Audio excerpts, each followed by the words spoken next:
स्वागत है आपके अपने डीएस देवेंद्र यूट्यूब चैनल पर। आज की यह क्लास होगी सभी स्टूडेंट के लिए खास, क्योंकि हमारी क्लासेस लगभग सभी स्टूडेंट्स को ध्यान में रखकर तैयार की जाती हैं। फिर वह स्टूडेंट क्लास 6 का हो, 12th का या फिर किसी कॉम्पिटेटिव एग्जाम की तैयारी क्यों ना कर रहा हो। इस वीडियो में हमने लास्ट ईयर में पूछे गए कुछ क्वेश्चन को भी शामिल किया है, जिन्हें सॉल्व करके आपका कॉन्सेप्ट होगा और भी क्लियर। साथ ही इस वीडियो को देखने के बाद इस टॉपिक से रिलेटेड कोई भी क्वेश्चन कर सकेंगे आप 2 सेकंड्स में। चलिए बढ़ते हैं अपनी क्लास की तरफ।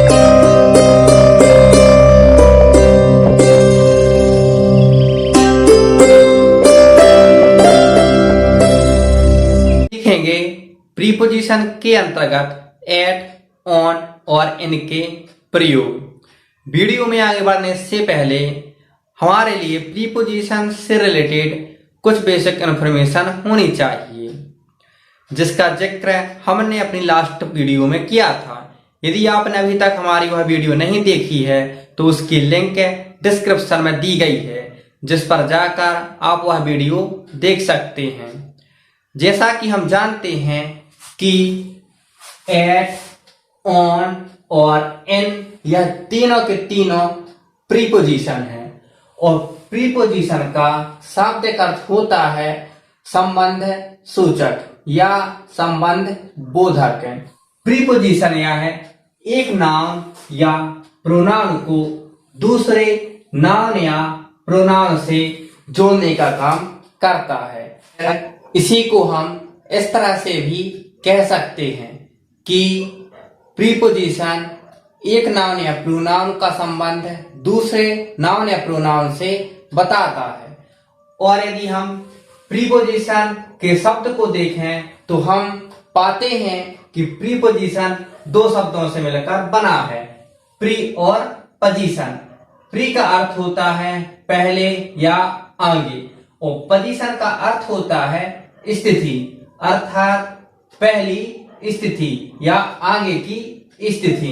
तो इसका अर्थ हुआ कि प्रीपोजिशन आगे प्रयोग किया जाता है। वीडियो में आगे बढ़े उससे पहले मैं आपसे एक प्रश्न पूछना चाहता हूं कि यदि हमें समय देखना हो तो हम कैसे देखेंगे? सोचिए। जी हाँ, यदि हमें समय देखना हो तो या तो हम क्लॉक से देखेंगे या फिर कैलेंडर से। यदि हमें महावर्ष देखना हो तो हम कैलेंडर से देखेंगे, और यदि हमें यह देखना हो कि कितना बजे हुए हैं तब हम क्लॉक का उपयोग करेंगे। जब हम यह कॉन्सेप्ट कर रहे हों तब हमें सिर्फ और सिर्फ इन्हीं 2 चीजों को ध्यान में रखना है। पहली है क्लॉक और दूसरा है कैलेंडर। तो बढ़ते हैं अपने पहले प्रीपोजिशन की तरफ। हमारा पहला प्रीपोजिशन है एट, और एट के साथ में हमें सिर्फ और सिर्फ याद रखना है क्लॉक को, अर्थात घड़ी को। घड़ी में हम क्या क्या देख सकते हैं? घड़ी में हम देख सकते हैं 1 से 12 या 24 घंटे। हमारी घड़ी में ओवरऑल 24 घंटे बजते हैं, या फिर 12 2 बार बजते हैं, तो हम वह देख सकते हैं। या फिर हम देख सकते हैं 1 to 60 मिनट्स, हम 1 से 60 तक के मिनट भी देख सकते हैं। ठीक इसी तरह से हम 1 to 60 सेकंड्स, हम 1 से 60 तक के सेकंड्स भी देख सकते हैं। या फिर 1 to 12 या 24 आवर्स, हम 1 से 12 या फिर 1 से 24 बजे तक का समय देख सकते हैं। यह पूरा समय हम देखते हैं क्लॉक में, और क्लॉक के साथ में हमें याद रखना है एट को। जो समय हम क्लॉक में देखते हैं उसके पहले हमें बिना कुछ भी सोचे समझे प्रयोग एट का कर देना चाहिए। वीडियो में आगे बढ़ने से पहले यदि आपने अभी तक हमारे चैनल को सब्सक्राइब नहीं किया है तो सबसे पहले आप हमारे चैनल को सब्सक्राइब कर लें, वीडियो को लाइक करें और अपने फ्रेंडों के साथ में शेयर करें। साथ ही वीडियो पूरा देखने के बाद कमेंट करना ना भूलें। चलिए बढ़ते हैं अपनी क्लास की तरफ। किसी सेंटेंस में लिखा हो 1 o'clock, तो उसके पहले हम प्रयोग कर देंगे at 1 o'clock। और यदि कहीं पे लिखा हो 1 minutes, तब हम प्रयोग कर देंगे at 1 minutes। या फिर वहां पे लिखा हो 1 seconds, तब हम प्रयोग करेंगे at 1 seconds। और लिखा हो 1 या फिर 2 hours, तो उसके पहले भी हम प्रयोग करेंगे एट का, एट 1 या 2 hours। इस तरह से हमने सीखा जो समय हम घड़ी में देखते हैं उसके पहले हम एट प्रीपोजिशन का प्रयोग करते हैं। यह था हमारा एट प्रीपोजिशन। एट प्रीपोजिशन को अच्छी तरह समझने के बाद अब हम बढ़ते हैं अपने अगले प्रीपोजिशन की तरफ। हमारा अगला प्रीपोजिशन है ऑन और इन। इन प्रीपोजिशन को हम साथ में पढ़ेंगे। जब भी हम ऑन और इन के प्रयोग को सीखेंगे तब हमें कैलेंडर को ध्यान रखना होगा। कैलेंडर में डे देखते हैं, डे संडे से सैटरडे, कोई भी डे हो सकता है, तब हम उसके पहले प्रयोग करेंगे ऑन का। जैसे किसी सेंटेंस में लिखा हो सैटरडे, तो उसके पहले हम प्रयोग करेंगे ऑन सैटरडे। या फिर लिखा हो संडे, तो उसके साथ हम प्रयोग करेंगे ऑन संडे। या फिर कोई दूसरा डे भी लिखा हो सकता है। सेंटेंस में डेट लिखी हो, जैसे यहां पर लिखा है वह डेट कोई भी हो सकती है 1-2-31, अर्थात 1 से 31 के बीच में कोई भी डेट हो सकती है, तब उसके पहले भी हम ऑन का प्रयोग करेंगे। यदि किसी सेंटेंस में 1, 2, 3 या कुछ और भी डेट लिखी हो तो हम उसके पहले ऑन 1, ऑन 2 या ऑन 3 प्रयोग करेंगे। और यदि मंथ का नाम लिखा हो, जैसे कि मंथ कुछ भी हो सकता है, जनवरी टू दिसंबर। अब यदि किसी सेंटेंस में किसी मंथ का नाम लिखा हो तब हम उसके साथ प्रयोग करेंगे इन का। जैसे लिखा हो जनवरी, तब हम प्रयोग करेंगे इन जनवरी। या फिर लिखा हो मई, तब हम प्रयोग करेंगे इन का, क्योंकि वह एक मंथ का नाम है। और इस प्रकार से किसी भी मंथ के साथ हम प्रयोग करते हैं इन का। अब यदि कैलेंडर में हमें बस देखना हो, और कैलेंडर से हम क्या देख सकते हैं, कोई भी ईयर। अब ईयर हो सकती है कोई भी, जैसे 1947। अब यदि किसी सेंटेंस में ऐसा कोई भी ईयर लिखा हो तो उसके पहले भी हम इन का प्रयोग करते हैं। हम प्रयोग करेंगे इन 1947। या फिर लिखा हो 2021, तब प्रयोग करेंगे इन 2021। या फिर कोई सेंचुरी हो तब भी हम प्रयोग करेंगे इन का, और होगा इन सेंचुरी। इस प्रकार से हमने सीखा कि डे और डेट के पहले हमें ऑन का प्रयोग करना है, और मंथ और ईयर के साथ में इनका प्रयोग करना है। जब कभी भी किसी भी सेंटेंस में डे या डेट का नाम लिखा हो तब हम प्रयोग करेंगे ऑन का, और यदि मंथ या ईयर का नाम लिखा हो तब हम प्रयोग करेंगे इन का। एट, ऑन और इन के कॉन्सेप्ट को अच्छी तरह समझने के बाद अब हम बढ़ते हैं अपने क्वेश्चन की तरफ। जैसा कि आपके लिए वीडियो के शुरू में भी बताया गया था, हमारा पहला क्वेश्चन है I shall come to your house 10 AM, जिसका अर्थ हुआ मैं तुम्हारे घर सुबह 10 बजे आऊंगा। अब यह जो समय है यह घड़ी में देखा जा सकता है, अर्थात 10 AM के लिए हम घड़ी में देखेंगे, और घड़ी में देखे जाने वाले समय के साथ प्रयोग करते हैं हम एट का। इस प्रकार हमारा सेंटेंस हुआ I shall come to your house at 10 AM। हमारा सेकंड क्वेश्चन है Mahatma Gandhi was born 2 October. Mahatma Gandhi का जन्म 2 अक्टूबर को हुआ था। अब यह जो डेट लिखी है, अभी हमने सीखा है कि डेट के पहले हम ऑन का प्रयोग करते हैं और हमारा सेंटेंस होगा Mahatma Gandhi was born on 2 अक्टूबर।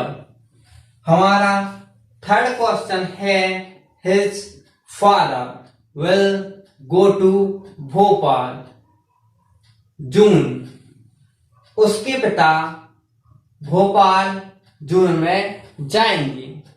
यह हमारा थर्ड सेंटेंस है। अभी हमने सीखा कि जून एक मंथ है और मंथ के नाम के पहले इनका प्रयोग करते हैं, इसलिए यहां पर जो जून लिखा है इसके पहले भी हम इनका प्रयोग करेंगे और हमारा सेंटेंस होगा his father will go to Bhopal in June. इसके बाद हमारा नेक्स्ट एग्जाम्पल है स्वामी विवेकानंद वाज बोर्न 1863। इसका अर्थ हुआ स्वामी विवेकानंद का जन्म 1863 में हुआ था। यहाँ पे 1857 एक ईयर है और अभी हमने सीखा है कि ईयर के पहले हमें सदैव इनका प्रयोग करना है। हमारा सेंटेंस होगा Swami Vivekananda was born in 1863। इसके बाद नेक्स्ट क्वेश्चन है क्रिसमस इज सेलिब्रेटेड 25 दिसंबर। इसका अर्थ हुआ क्रिसमस 25 दिसंबर को मनाया जाता है। अब हमारे सामने 3 प्रीपोजिशन हैं, जैसे कि पहले भी थे एट, ऑन और इन। इन 3 में से हमें पेपर में भी इसी तरीके से किसी एक को चुनना होगा। आपके लिए 3 या 4 विकल्प दिए होंगे। तो हमारे यहाँ पर जैसे विकल्प हैं एट, ऑन और इन।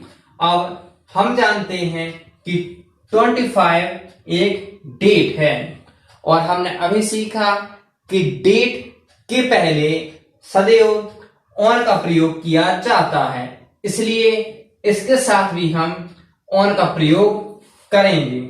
तब हमारा सेंटेंस होगा क्रिसमस इज सेलिब्रेटेड ऑन 25 दिसंबर, अर्थात क्रिसमस 25 दिसंबर को मनाया जाता है। इसके बाद हमारा नेक्स्ट क्वेश्चन है we went to Kashmir 11 o'clock। हम कश्मीर 11 बजे जाएंगे।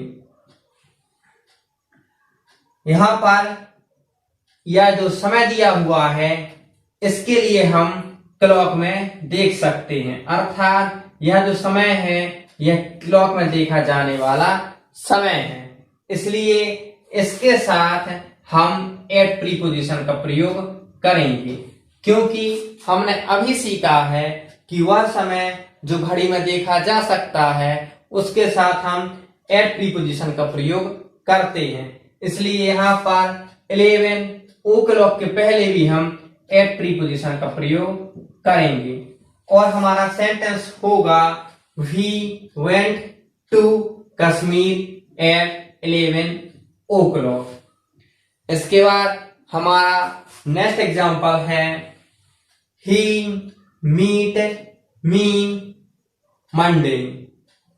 वह मुझे सोमवार को मिला, अब यहाँ पर जो मंडे लिखा है यह मंडे वीक का नाम है, अर्थात जो 7 दिन होते हैं एक सप्ताह में उन्हीं में से एक दिन है। और अभी हमने सीखा कि डे के नाम के पहले सदैव ऑन का प्रयोग करते हैं, इसलिए इसके पहले भी हम ऑन का प्रयोग करेंगे। और हमारा सेंटेंस होगा he meet me on Monday, अर्थात वह मुझे सोमवार को मिला। हमारा नेक्स्ट क्वेश्चन है we shall go to Delhi April. अब यहाँ पर इसका अर्थ होगा कि हम अप्रैल में दिल्ली जाएंगे। तो यहाँ पर जो अप्रैल लिखा है यह एक मंथ का नाम लिखा है। और हमने अभी सीखा कि मंथ के नाम के पहले सदैव एन आर्टिकल का प्रयोग करते हैं, इसलिए इसके पहले हम एन आर्टिकल का प्रयोग करेंगे क्योंकि अप्रैल एक मंथ का नाम है। और हमारा सेंटेंस होगा we shall go to Delhi in अप्रैल।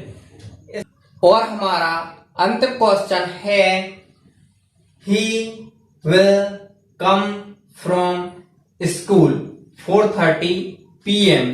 इसका अर्थ हुआ है 4:30 बजे स्कूल से आएगा।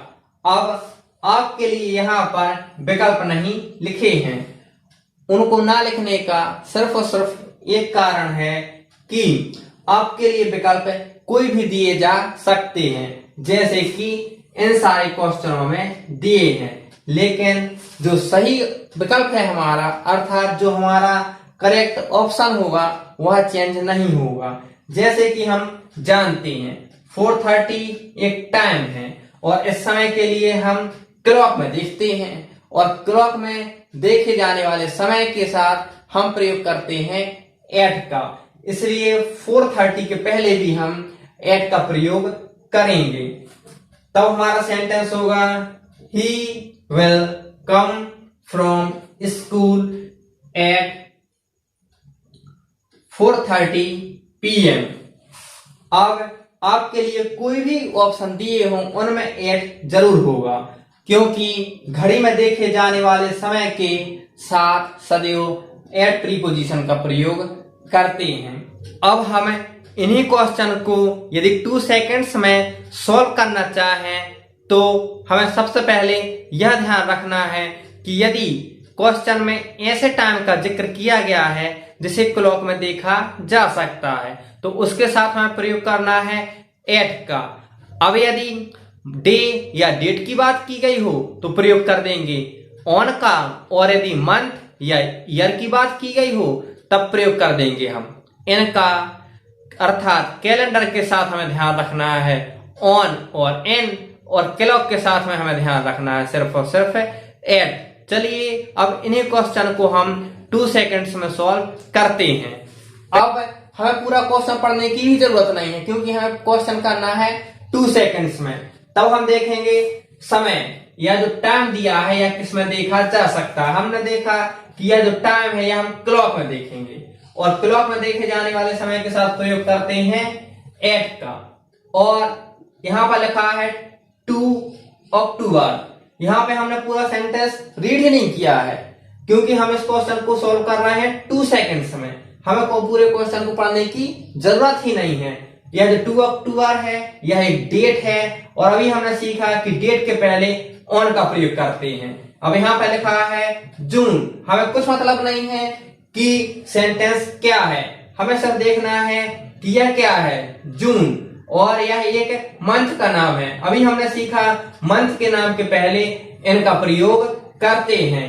यह लिखा है 1863 और यह एक ईयर है, इसलिए ईयर के पहले प्रयोग करेंगे इनका। और यह भी एक डेट है 25, इसके पहले प्रयोग करेंगे हम ऑन का। और 11 o'clock, यह जो टाइम है यह हम क्लॉक में देखते हैं, इसलिए क्लॉक के साथ देखे जाने वाले समय के साथ हम प्रयोग करते हैं 8 का। और यहाँ पर लिखा है मंडे। मंडे एक डे का नाम है, इसलिए इसके साथ हम प्रयोग करेंगे ऑन का। और इसी तरह से अप्रैल, अप्रैल एक मंथ का नाम है। हमने अभी सीखा कि मंथ के नाम के पहले हम प्रयोग करेंगे इन का। और हमारा नेक्स्ट क्वेश्चन है 4:30 PM। यह जो समय है इसको हम देखते हैं क्लॉक में, और क्लॉक में देखे जाने वाले समय के साथ हम प्रयोग करते हैं एट का। इस तरह से हमने हर क्वेश्चन के लिए 2 सेकंड्स में सॉल्व किया, बिना किसी क्वेश्चन को रीड किए, सिर्फ और सिर्फ यह देखकर कि आखिर कौन से समय को किस में देखा जाना। आज की क्लास में हमने सीखा कि क्लॉक में देखे जाने वाले टाइम के साथ किस तरह एट आर्टिकल का प्रयोग करते हैं, और कैलेंडर में देखे जाने वाले टाइम के साथ ऑन और इन आर्टिकल का प्रयोग करते हैं। चलिए मिलते हैं अपनी नेक्स्ट वीडियो में।